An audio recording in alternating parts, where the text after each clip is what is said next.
Safaka kokoa sa kung mafongo sa ili malo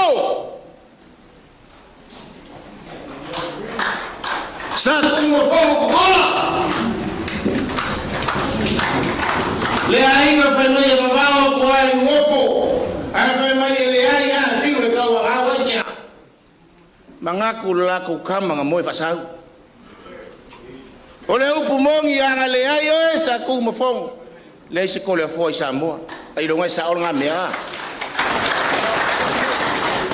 ai famai nga mama ya inga fangua inga ia unga ua vale fonga va le ala kau masaku mafongo kalau ai le kau papa ve kama soali o pele nga fangua ya kupai sa we alu e kau papa ve kama soali o nga e se le ai nguso kia le mungu o lau koko e file mu ai safaka o lau koko foi e kau ai safaka o le ala le nga o lau kaulangi o lau koko o le mangingo o lau koko le ava ai ku pai le o si le lima awa le filinga le fai o lo akele ala rente sainga fai fale pau ko fai fale kala malava a fa popo e mo le 2 milioni wa manguia safaka au ke le u fia la e mai ka le mai le moya ngamo mo ya ile ka lo le polasa e mo nga u fa poi li fa lo fisa ku pu ngai le malai le babau ke mo ai kai u muloa ma le ku ka fai koa inga ngai so polangi le kapuikea a upe fai le ngaka i fale lea ele ole la wa mangu wa le famule wa a wale fa fonga male silsila ya nyangi samoa wa poko kulo le kaya male aso wa pa ia le ku le yong le aso ai mulivai mangi walama ka fiko ala le mangu fa usanga le mangu fa ki pula ko mau se yo mai ngusu kia le mangu a wale a fifio fa ululunga le ainga sa kuku mafongo ko le fo malau makiamang a fio ainga sa kuku mafongo mamalu mai le ala kaua mango fo akula usafaka ni wala vai singa fa kulua le ku le fio le kai fongo le sunga la uli le male toa ku le fio le fongo fa kalai le pali le male toa kwa au mafo malu le vai nga fa yo sui fa rioni wa le vai nga fa tua ile tua sa mo utas pai ele ainga malaka ukama malaka wainga le usonga ku mua mapule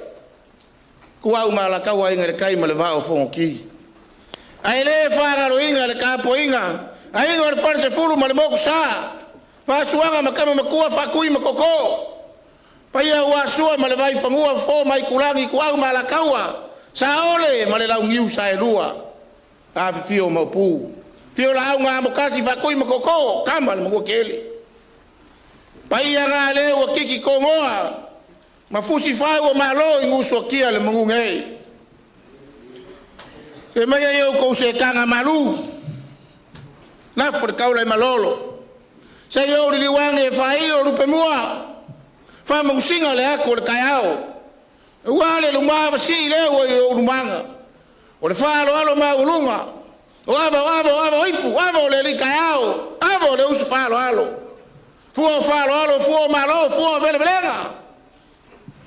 o ava fai mai se o makala o ava fai mai sa ko fai moka sa ko fai lawa o ava fai mai sa ko fai moka e fa sa ki malai ma pai o ava fai mai sa ko fai lawa ai fa ma fanga i da sa ole la ava fai mai ai fa fo ai fale awala fa lo alo malau kali luma fale ava ai fiki wala fa kupu malau fa kamali ava ai sea o nga fisi kai ava fai mai e malu ai ma mangai ai fesilo fainga ava ai kausi ai ngu mainga ava e kala lasi lo mangafa au ai ko fual ngaka masianga fa papaka ngau fo ye fi fa ye se kala ai mangao ile ufi ai fefe ile papa wa sio kalima ai pa ye sio kamaka ya silalo silalea silanga ko ngumai la ofionga ke kifongo mai sio maro la vanga fa to toilet to sa mo test lima lupesinga lima lakasi lima kungase ua manga fala ya fa ile pule fiwa wala va makokoe la ufasoa ya kula ise umang agava ka wave ala va nga fa fai ka kong foi fa pengal ko fali ku malo mo mua me le tua ava le ipo wale fionga te sunga te tai o sauninga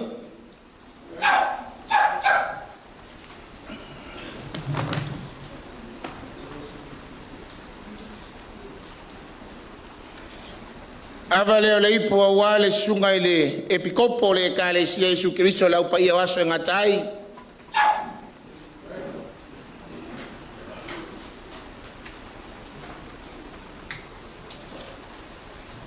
fai va pule o fai va falo ava le ipo wan pa io ka ko kumalo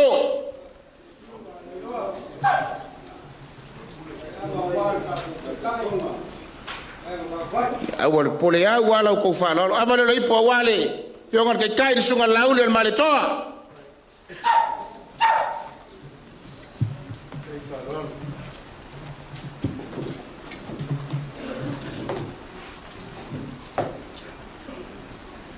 avale le ipo awa ile fionga ile fonga fitala yo mota ngal pante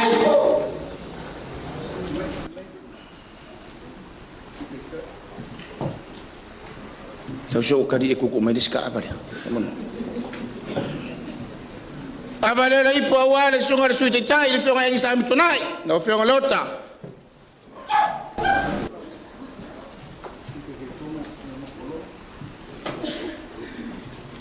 avale le ipo awale yonga sui tete fono yonga tolupe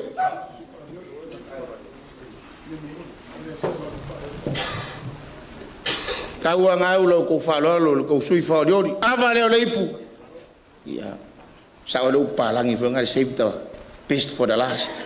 avale le ipo awale yonga sui fodiori yonga pai